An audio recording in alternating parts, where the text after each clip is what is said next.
يا أيها الإخوة، لا تظنوا الجهاد أمرا يسيرا،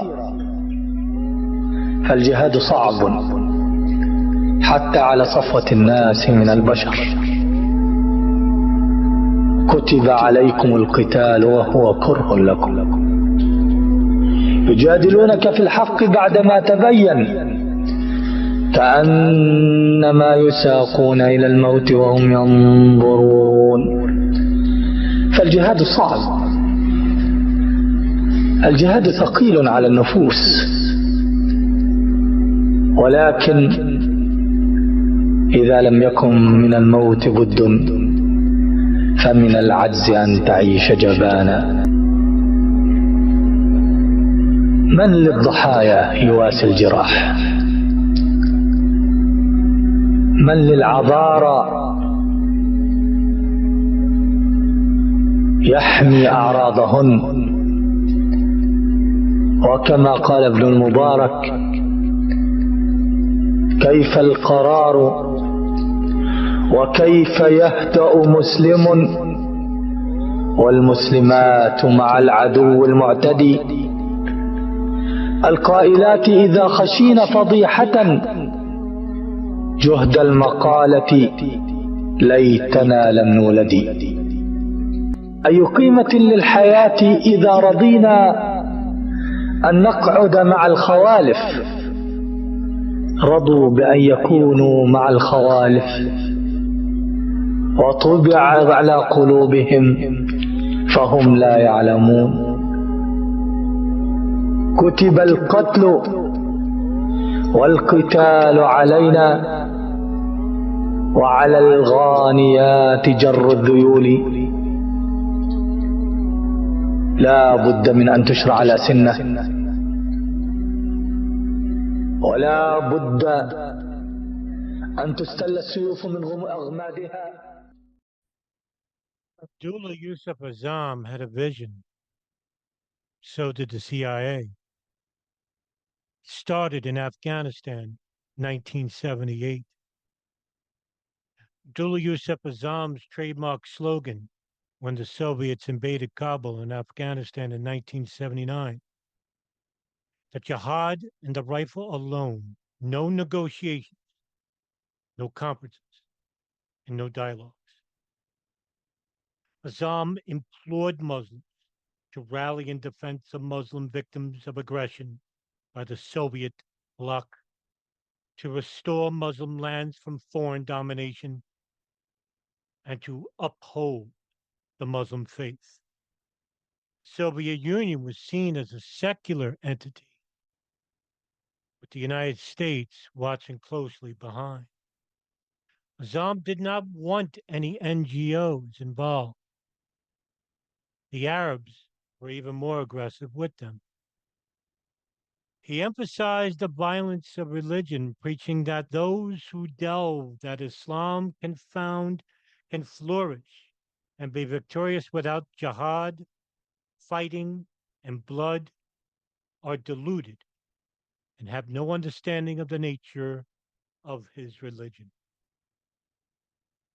But Azzam was criticized for justifying the killing of civilians, deemed mushkeen, polytheists, telling followers that, quote, many Muslims know about the hadith in which the Prophet ordered his companions not to kill any women or children.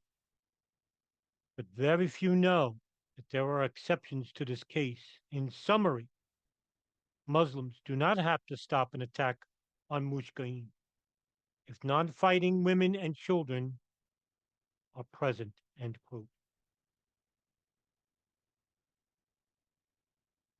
However, Azzam's son, Abdullah Azzam, told journalist Henry Schuster that his father did not genuinely approve of attacks on civilians. The Arab fundamentalists that later joined Azzam in the fight disagreed. But what made Azzam? What made Osama bin Laden? What made the Wahhabi fanatics? Was it simply an interpretation of Ibn Taymiyyah? Ibn Abd al-Wahhab or Sayyid Qutb in the Muslim Brotherhood? Let's start recent. Precursor to Al-Qaeda started in 1985.